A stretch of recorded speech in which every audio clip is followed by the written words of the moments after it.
habitual que la gente con la entrada del otoño tenga peor humor, vamos perdiendo 3 minutos de luz al día y eso al final acaba notándose, hay mayores dificultades para dormir. ¿Por qué somos tan distintos? Mario Alonso Puig, buenos días. Buenos días. A ver, explícame, ¿por qué en este sentido no somos todos iguales? Bueno, es un tema absolutamente fascinante. Tú fíjate que el impacto de las estaciones en la salud y en los estados emocionales se negó durante mucho tiempo, a pesar de que médicos de la talla de Hipócrates pues ya hablaban de ello, hablaban de este entristecimiento en el cambio estacional. Posidonius hablaba de la melancolía del otoño, de pues los estados maníacos el invierno, pero todo esto pasó desapercibido hasta que empezaron a hacerse una serie de estudios. Verán, nosotros tenemos en el cerebro una zona muy interesante, muy pequeñita, que se llama el núcleo supraquiasmático, un reloj biológico, que está constantemente estudiando las horas solares y adaptando nuestro organismo a esas horas solares.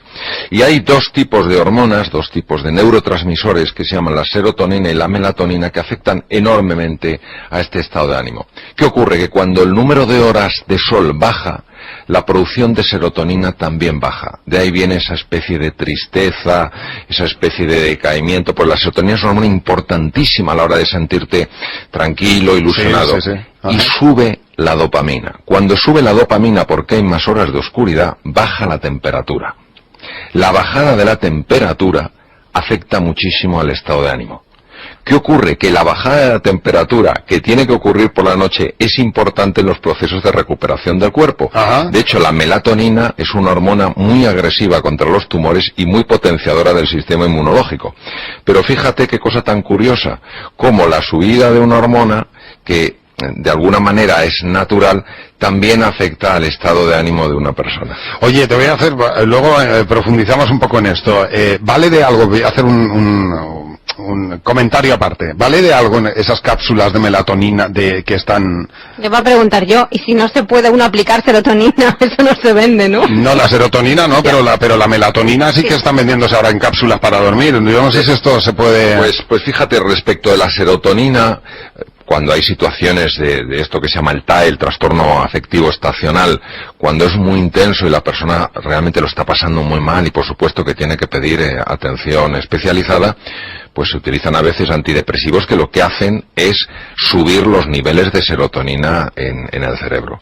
Respecto a la utilización de la melatonina, pues, por ejemplo, en Estados Unidos está autorizada una dosis mayor, en Europa, en los países comunitarios, una dosis menor.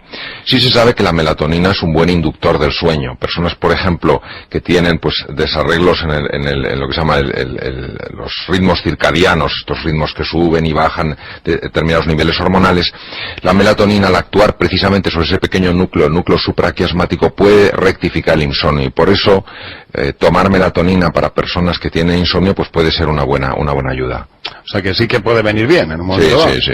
Muy bien. Sí. Sobre todo para las personas que, como dices tú, pues a lo mejor van cambiando de horario. Están un mes de noche, otro mes de mañana. Temas de turnos, etcétera. Lo que también es muy importante, Javi, es tener en cuenta que el ser humano tiene muchas dimensiones. No solo es una dimensión física, tiene también una dimensión psicológica, social, emocional, espiritual. Y hay que tirar de todas estas dimensiones para estar bien. Por ejemplo, es curioso que una persona que hace ejercicio físico sube los niveles de serotonina.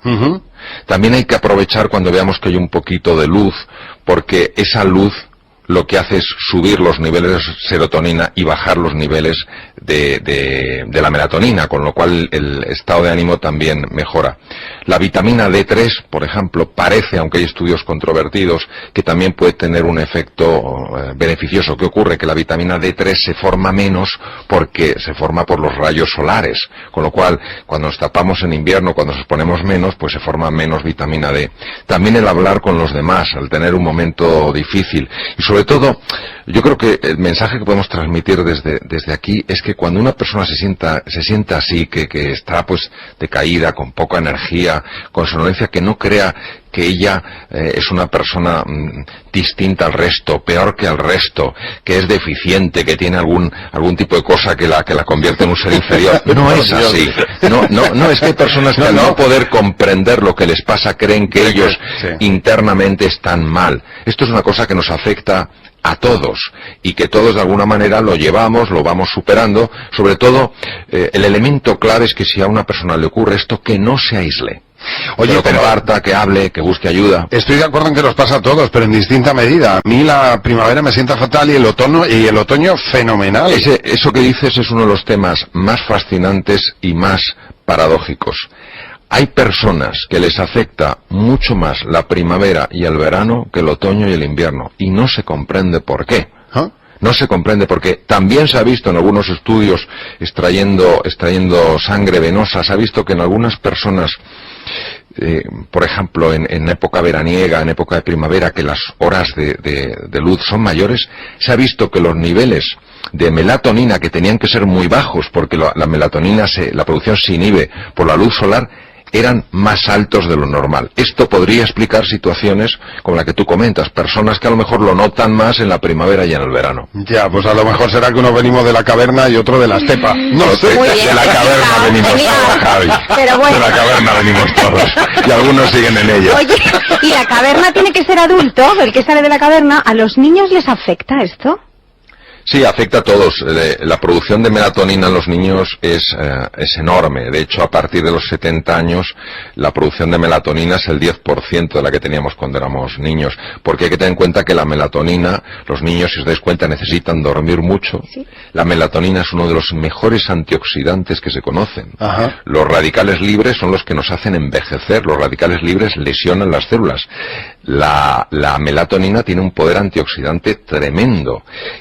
Y además es una hormona que potencia el sistema inmunológico. Los niños pues también empiezan a hacer frente a un montón de bacterias, de virus, y necesitan ir desarrollando su sistema inmunológico. De hecho, la melatonina aumenta el tamaño del timo, que es una glándula donde maduran los linfocitos. Es decir, la verdad es que el organismo es apasionante. Es apasionante. Oye, ¿y el apetito sexual dónde lo metemos en todo esto? Pues siempre se ha dicho que la primavera la sangre altera, y yo estoy leyendo que ahora mismo este trastorno afectivo estacional del otoño disminuye también el apetito sexual. Sí, es muy interesante porque hubo un cirujano que se llamaba Frederick Cook que acompañó al almirante Peary al Ártico, y claro, en el Ártico se ve muy bien el tema del cambio de la luz. Claro. Y observó a los esquimales, porque estuvo mucho tiempo allí, los estudió y vio no solamente esa especie de letargia, sino esa reducción en la libido, en este apetito sexual. Y es que es así, verdaderamente la subida de los niveles de melatonina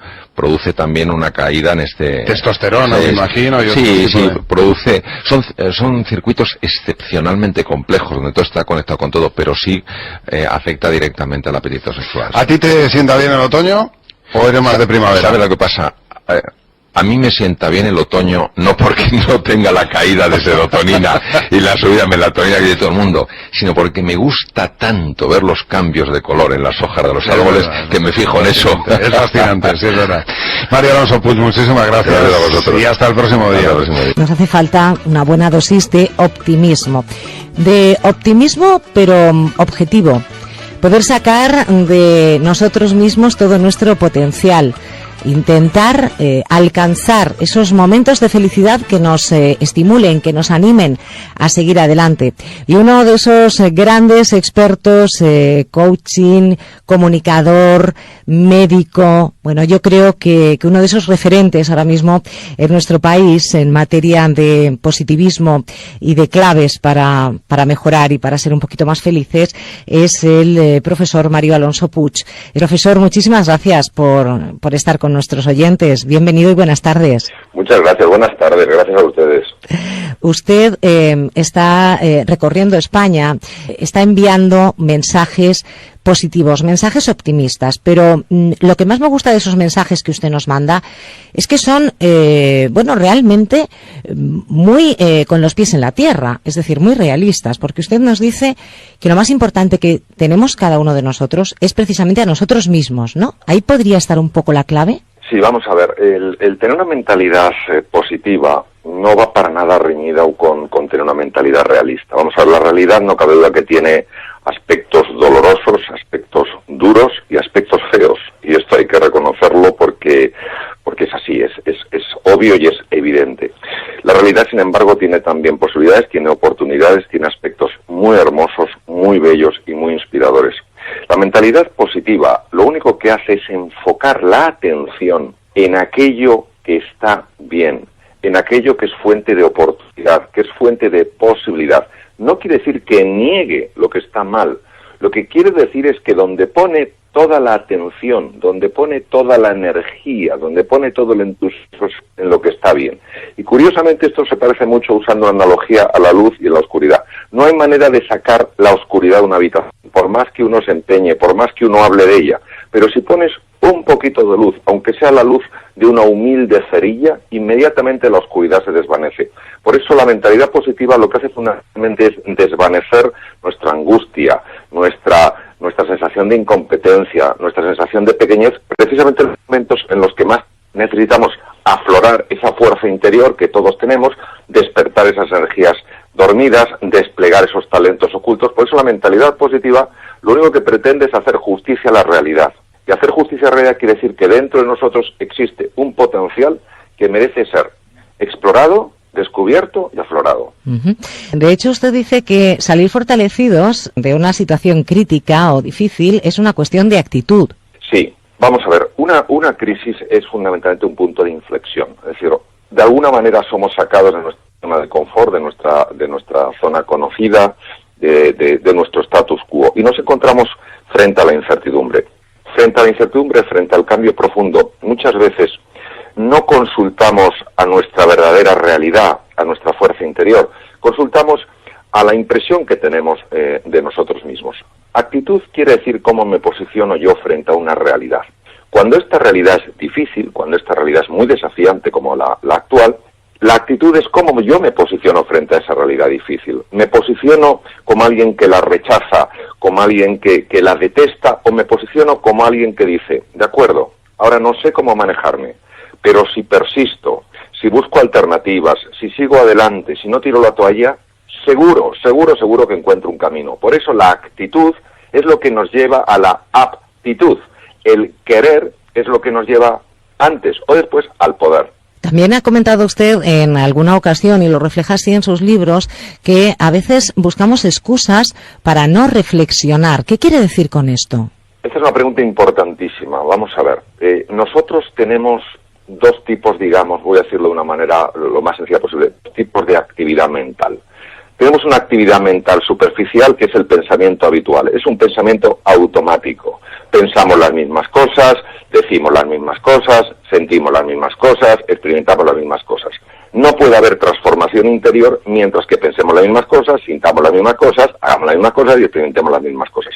La reflexión es la utilización de la capacidad cumbre de la inteligencia.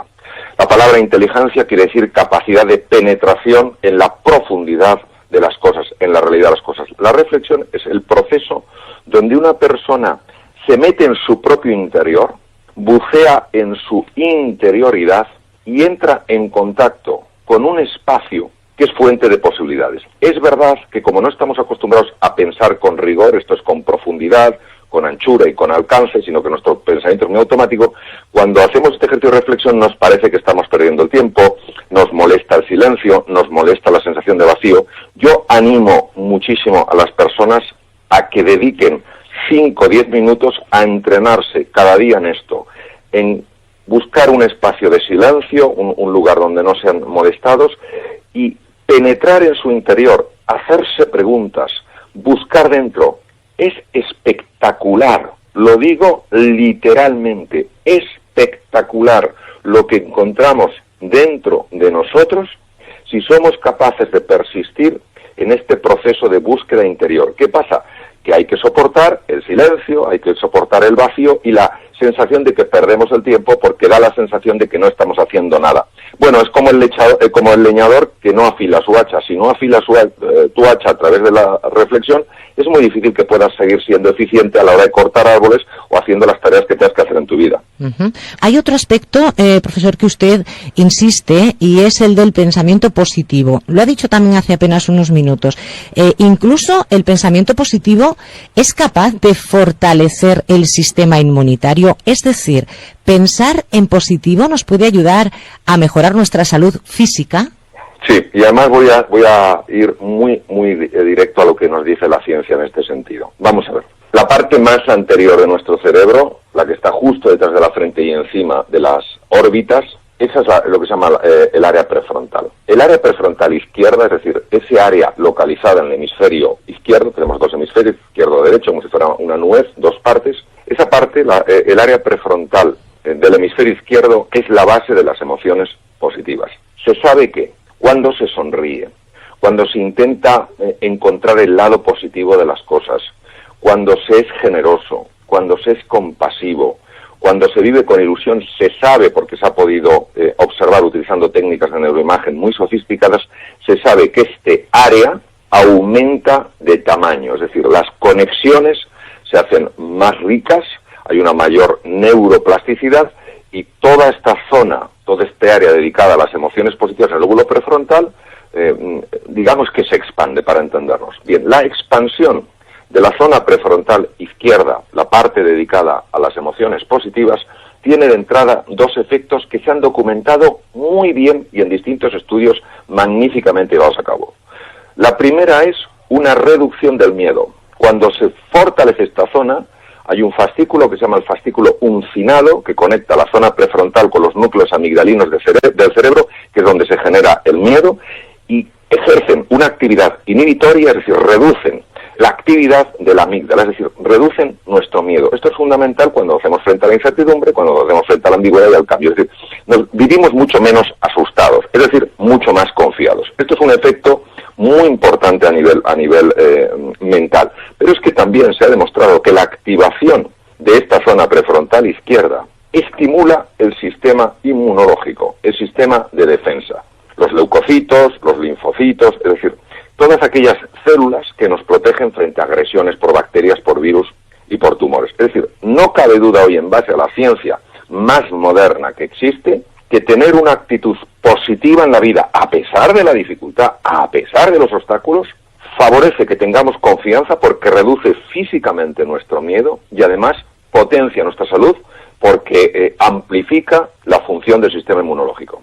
Me queda una última pregunta. Hemos hablado de reflexión, hemos hablado de pensamiento positivo y de cómo esto puede cambiar nuestro entorno, incluso pues hacer que nuestra incertidumbre y nuestro miedo se vaya desvaneciendo. Usted habla mucho de sonreír y de sonreír a nosotros mismos y a los demás como una clave para una comunicación positiva. Pero cuando una persona está triste y realmente no le nace esa sonrisa, ¿qué se puede hacer? ¿Cuál sería su consejo para esas personas que ahora mismo nos escuchan y dicen, si es que yo era una persona alegre, pero desde hace un tiempo no sé qué me pasa, me han superado los problemas o la situación en la que me encuentro, yo quisiera sonreír, pero no sé cómo hacerlo? Entiendo perfectamente a las personas que digan esto, porque tiene todo el sentido del mundo. No es fácil sonreír cuando las cosas no están saliendo bien. No es fácil sonreír cuando uno está teniendo dificultades, se está encontrando con grandes obstáculos. Lo que les diría es lo siguiente: hagan lo que puedan con lo que les quede.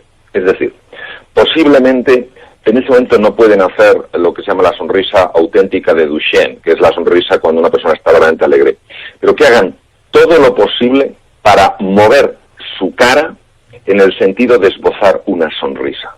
El cerebro humano está extraordinariamente conectado con los estados de tristeza, los estados de desesperanza, son estados mentales y su núcleo, su base estructural, su base física es el cerebro humano. Cuando el cerebro humano recibe una información distinta, una información de que las cosas están bien o están mejorando, él mismo, de forma refleja, va cambiando su propio estado emocional. Se sabe, se ha documentado, se ha visto, lo hemos experimentado, que cuando una persona, a pesar de la dificultad, no pierde la esperanza y dice, algo bueno tiene que salir de aquí, y hace lo que puede para sonreír en la medida de lo que en ese momento siente que es capaz, se dará cuenta de que poco a poco cada vez va moviendo su musculatura facial de una forma más natural, y también notará cómo su estado de ánimo mejora. No somos conscientes hasta qué punto el cerebro se está fijando en lo que ocurre en el cuerpo para decidir cómo se siente él. Por eso, todo lo que sea esbozar una sonrisa, aunque cueste, haciendo un ejercicio de entrada de fuerza de voluntad, porque en ese momento uno no siente las ganas de sonreír, al final lleva a sentirse mucho mejor. Y además, profesor, convendrá conmigo que cuando nosotros le sonreímos a alguien, incluso a alguien a quien no conocemos, en el 99,9% de los casos esa persona nos devuelve una sonrisa, y eso es un gran tesoro. Y eso es muy importante por lo siguiente: todos vivimos muy asustados y muchas veces tenemos miedo a los demás. La mejor forma de transmitir a alguien "no tienes por qué temerme" es con una sonrisa. Profesor doctor Mario Alonso Puig, yo sabía que iba a ser un placer charlar con usted y así ha sido. Y además nos quedamos con buenos y sabios consejos. Tenemos que sonreír, tenemos que ser positivos y mirar hacia nosotros, porque ahí es donde está nuestra fuerza. Muchísimas gracias por este ratito de la tarde del domingo. Un placer. Muchas gracias a ustedes.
lost in the rhythm of the wind.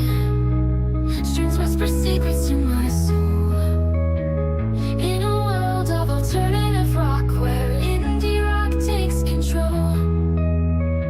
Our rock paints a picture so vivid, where your female vocals sing so sweet, melodic tones that captivate. In this experimental retreat, deep within the music's embrace, I find solace in this space, where the lyrics intertwine with the beats of time.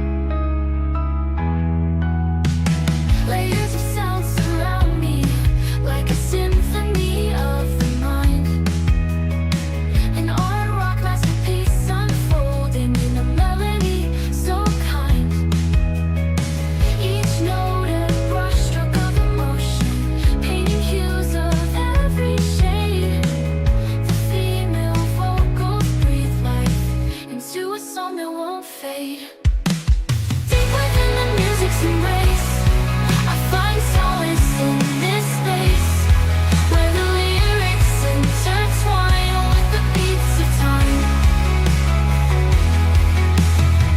As the music evolves and shifts, I surrender to its gift. An experimental journey, where the deep meets the sea. Deep within the music's embrace, I find solace in this space, where the lyrics intertwine with the beats of time. The final chord fades away in this chill melodic play. A song that lingers in the air, leaving traces everywhere.